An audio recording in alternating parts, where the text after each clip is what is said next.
Bismillahirrahmanirrahim. Assalamualaikum warahmatullahi wabarakatuh.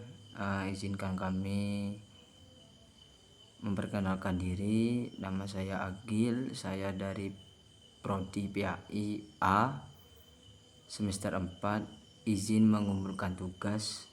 Pertama-tama yang kami hormati dosen pengampu, Ustazah Ibu Eka, dan juga seluruh staf Universitas Zainul Hasan Genggong.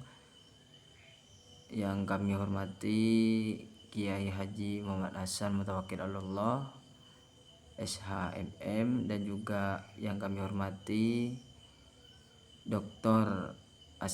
Asisiot Profesor Dr. Abdul Aziz, dan juga teman-teman yang kami hormati.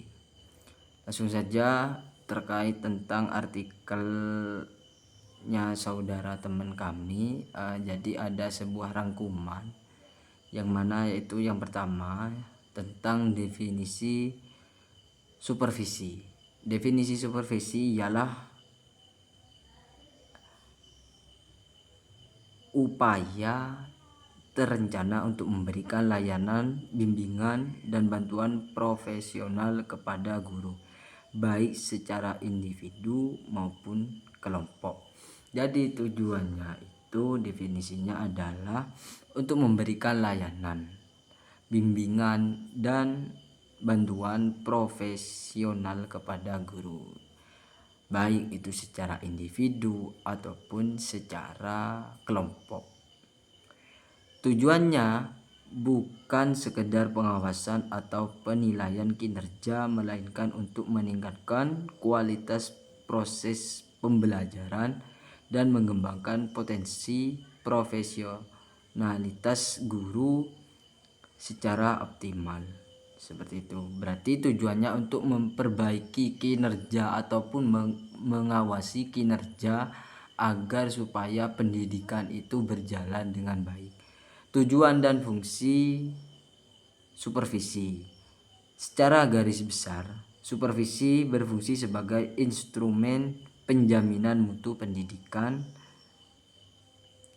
Beberapa fungsi spesifiknya yaitu meliputi evaluatif dan korektif, mengidentifikasi kelebihan dan memperbaiki kekurangan dalam praktek pembelajaran, pengembangan dan motivatif, mendorong kreativitas, inovasi, serta memberikan semangat moral kepada guru.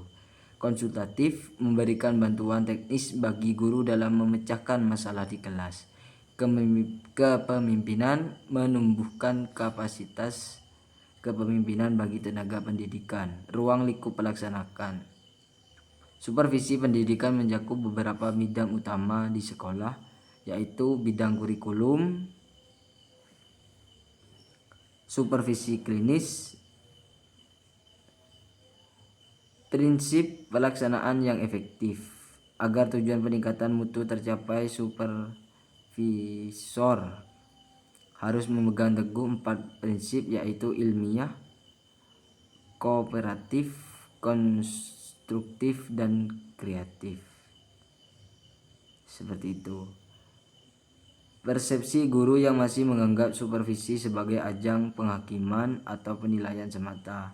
Kurangnya tidak lanjutan pembinaan lanjutan terhadap observasi sebagai selesai dilakukan. Kesimpulan, supervisi pendidikan yang dilakukan secara berkelanjutan, terencana, dan berorientasi pada pembinaan mampu memberikan dampak positif yang signifikan terhadap kompetensi pedagogi guru dan kualitas pendidikan secara keseluruhan.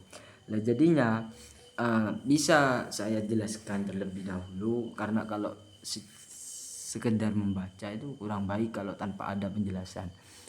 Jadi supervisi ialah kita pahami tujuannya itu memang baik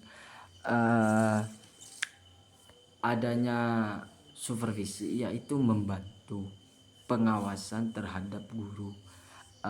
Materi ini tidak jauh berbeda dengan materi yang sebelumnya. Kalau yang sebelumnya itu manajemen pendidikan, itu tujuannya untuk mengontrol agar supaya pendidikan itu lebih baik lah. Kalau yang sekarang itu tujuannya itu kalau sudah dikontrol baru ada pengawasan. Nanti ada bantuan untuk apa? Untuk kita mengontrol suasana di kelas. Ada bantuan di kelas, yaitu tentang bantuan bagaimana caranya ini bisa paham, bagaimana caranya ini tidak ketinggalan pelajaran. Nah, di situ kita ada bantuan seperti itu. Baik di sana bantuan itu berupa individu ataupun berupa kelompok seperti itu. Mungkin cukup sekian presentasi yang kami sampaikan, kurang lebihnya mohon maaf. Perlu kita garis bawahi, pada zaman di era digitalisasi, supervisi inilah sangatlah penting untuk membangun pendidikan yang lebih maju seperti itu. Kurang lebihnya mohon maaf. Wassalamualaikum warahmatullahi wabarakatuh.